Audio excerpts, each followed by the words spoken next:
Okay, so this corresponds to the AQA GCSE chemistry book, pages 18 and 19. So this is what we're going to be focusing on today. Okay, so electronic structure.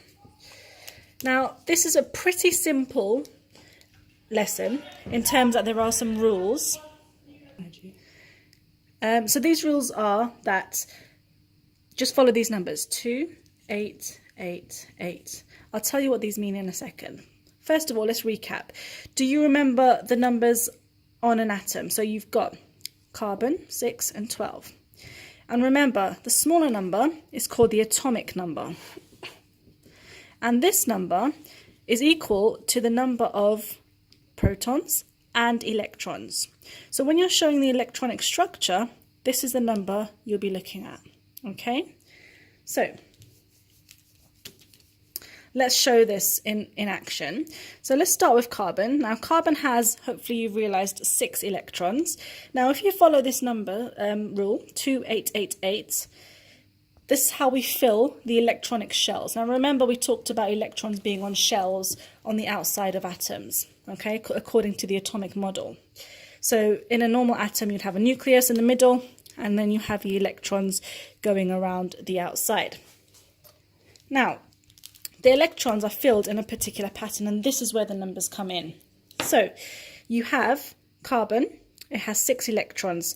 Now the first shell can only hold a maximum of 2 electrons. So I draw a circle around to represent each shell. Then we have 2 electrons shown by the crosses. Now there are still 4 more electrons to add, but I can't add it to this first shell. So I need to add another shell, like so. There are 4 more, so I draw 4 more electrons. And that's the electronic structure for carbon. Let's do a more difficult one to show you. Let's do potassium. Now potassium symbol is K, and potassium has 19 electrons. So start off in the same way. Remember, 2, 8, 8, 8. So we have potassium. The first shell will have 2 electrons. That takes us down to 17. We still need to fill it with 17 more. Second shell, we can have up to 8. So let's put those 8 in there. Now notice how I'm drawing these electrons. Usually they'll be in pairs if there's more than 4. Okay, so that's how I would draw them. And that's good practice to draw it like this. That still leaves us with 10. There's still 9 more left to go. So we've done this shell, we've done this shell. Third shell now.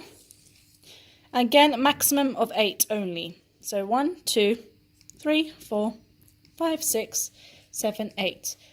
That still leaves me with 1 more, because so far we've got 2 plus 8, which is 10, plus 8, which is 18.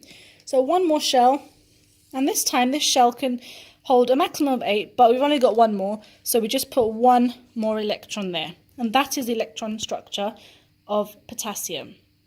So what I want you guys to do now is have a go at reading through the pages 18 and 19 in your textbook,